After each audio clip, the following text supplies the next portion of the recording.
Nous avons beaucoup de points communs avec les Américains, nous travaillons très étroitement ensemble, mais nous n'avons pas relié ces informations parce que tout simplement nous ne les partagions pas. C'est pas plus compliqué que cela, et après chacun a ses sources d'informations, chacun connaît le terrain, mais nous ne pouvons relayer des informations que si nous les partageons.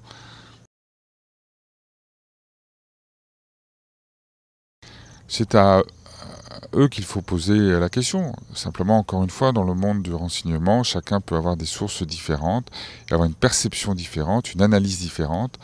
Notre analyse et nos sources nous ont conduit à ne pas relayer ces informations de nos amis américains.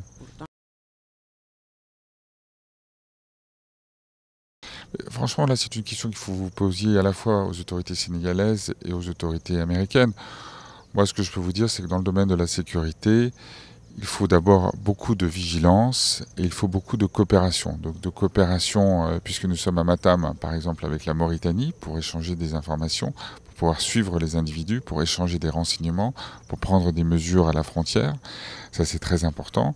Et puis, il faut aussi beaucoup de vigilance et une bonne coordination entre tous les éléments, renseignement, police, gendarmerie, armée, justice.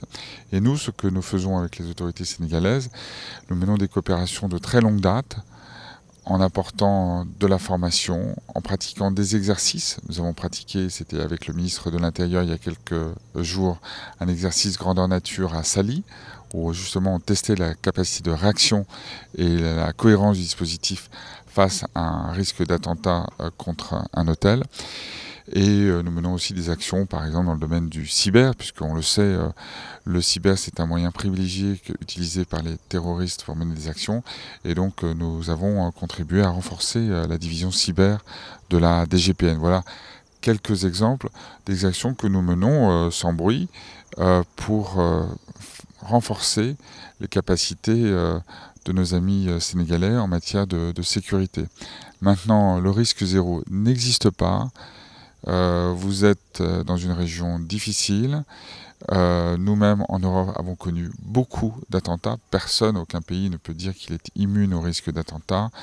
Et donc, il faut être extrêmement, évidemment, vigilant, très attentif, déceler les moindres signaux faibles, comme on dit, qui pourraient conduire à des attentats. Ce n'est pas le terme que j'utiliserais, je dirais que le risque est là, et il faut être extrêmement vigilant, comme je le disais, et constamment travailler dans un esprit de coopération étroite avec tous les partenaires qui peuvent vous apporter du renseignement et qui peuvent prendre les mesures préventives qui sont nécessaires. Je crois que personne ne joue avec la sécurité du Sénégal. Encore une fois, les informations sont différentes, ce qui est normal, hein, nous sommes dans un monde pluriel, dans un monde démocratique.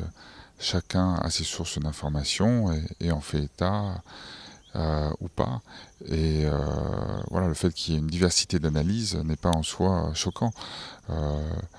Nous n'avons pas partagé les mêmes sources, nous n'avons pas partagé les mêmes informations. Voilà, c'est la différence. Mais chacun, je pense, est certainement convaincu de sa bonne foi. Et je crois qu'il ne faut pas aller plus loin sur ce sujet.